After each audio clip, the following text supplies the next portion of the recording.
Блогер Эльнура Молдокадырова абакта жаткандагы оор күндөрү туурасында ой бөлүштү. Бир кезде эшектин этинин чуусу менен таанылган журналист Эльнура Молдокадырова эсиңиздерде болсо керек. Ал учурда Америкада жашайт. Мен өзгөрсөм, коом өзгөрөт деп жаңылануудан коркпогон, аракетчил, өжөр кыргыз кызы менен АКШга кандай барып калганын, учурдагы иштери туурасында айтып берет. Америкада мүмкүнчүлүктөр көп. Чикагодо жашап жатканыма 3,5 жыл болду. Башында тамак жеткирүү такси кызматында иштедим. Кийинчерээк трак менен жүк ташуучу компания мени PR менеджерликке чакырып калды.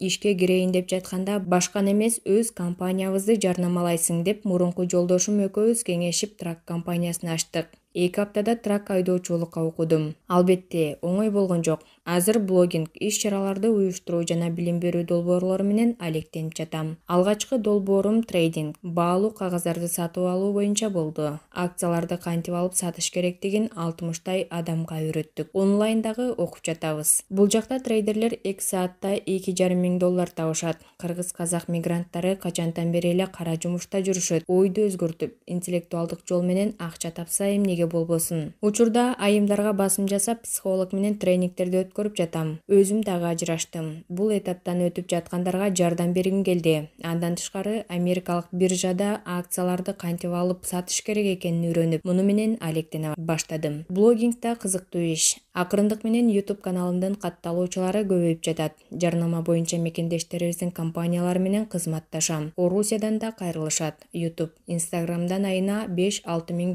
табам. Америкада мүмкүнчүлүк көп. Эмнени өзүңө ылайык көрсөң, кайсы жаатта болбосун иштей аласың. Мыйзамсыз иштерди көтөрүп баштаганда Атамбаевдин куйруктары билине баштады.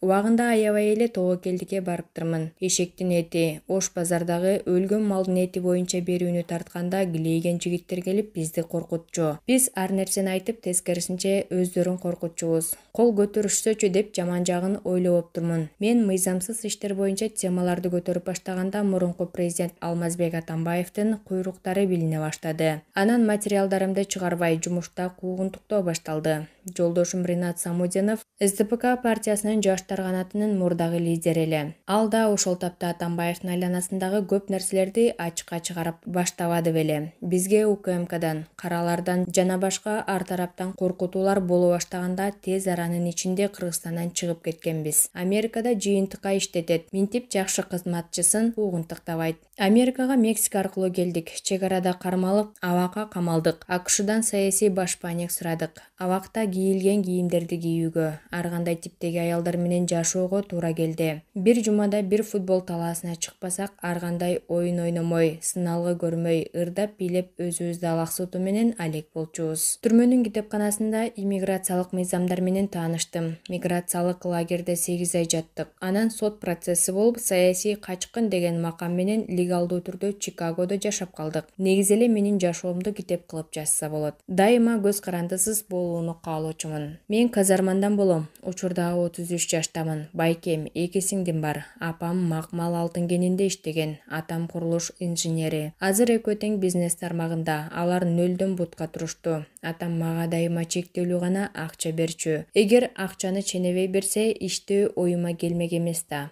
Дайыма көз карандысыз болууну каалоочумун. Ошондуктан 16 жашымдан тартып сатуучу, промоутер, бармен, официант, айтор көп жакта иштедим. Атам ар дайым оку, изден деп эле айта берчү. Азыр мен китеп окуганды, укканды жакшы көрөм. Менин философиям: мен өзгөрсөм, коом өзгөрөт. Дайыма изденүүдөмүн. Азыр психологияны окуп жатам. Мектепте өткөндө ата-энем журналист болгум келет десем, тандоомду колдошту. Чечимди дайыма өзүбүзгө койчу. Негизи балдарга кеп кеңештерди берип, чоңоюп калганда өз жайына коюш керек экен. Аракет кылат, жаңылышат, бирок өз алдынча болуп көп жыйынтыкка жетет. 40-50гө чыккан ата-энем эмне дейт деп жүрө бербейм. Азыр өз жашоомду куруу жолундамын. Мен тандоону өзүм жасайм. Аракетиме, катама, ийгилигиме баарына өзүм жооп берем. Отуруп алып, Эльнура эмнени каалайсың деп өзүмдөн сурайм. Атам минтип айткан, күйөөм тигинтип айткан деп бирөөнү күнөөлөбөй жоопкерчиликти өз мойнума алам. Бардык эле адам баш кошуп жатканда өмүр бою ушул киши менен жашайм деп ойлойт. Бирок жашоодо ар кандай болушу мүмкүн экен. Мен деле жолдошум менен өмүрүм өткөнчө жашайм деп ойлогом. Көрсө жашоодо канчалык бири-бириң менен келише аласың, ошого жараша болот экен. Баары жашоону куруп жаткан эки адамдан тең көз каранды.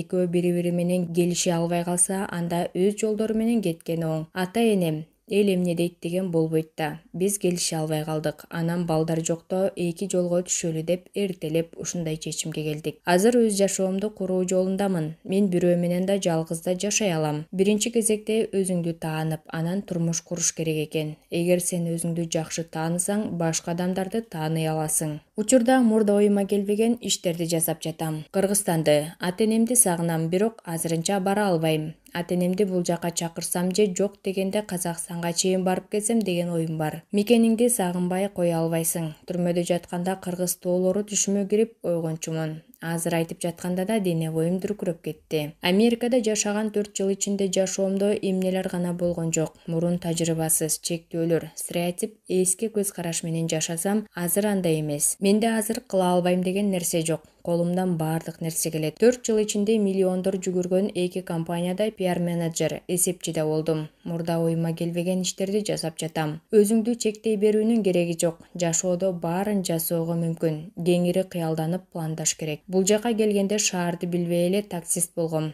Кардарларды салып алып, адашып да кеткен учурлар болгон. Бул жакта адамдар аябай кичипейил, ажылдап урушпайт, алдыңдан жөөлөп өтүп кетпейт. Ой, сен кызсың да деген гендердик теңсиздик жок. Дайыма бири-бирине сый мамиле кылышат. Адамдын оюнан да көз каранды дейт го.